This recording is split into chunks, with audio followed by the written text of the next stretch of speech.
Мұқағали Мақатаев үш бақытым. Ең бірінші бақытым халқым менің, соған берем ойымның алтын кенін. Ол бар болса мен бармын, қор болмаймын, қымбатырақ алтыннан нарқым менің. Ал екінші бақытым тілім менің, тас жүректі тіліммен тілім дедім. Кейде дүниеден түңілсем де, қасиетті тілімнен түңілмедім.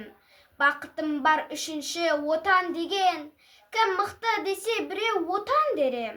Оты сөнген жалғанда жан барсың ба, ойланбай-ақ кел дағы отал менен. Түтін түтет өз өрбі көгере бер, немерелер көбейсін шөберелер.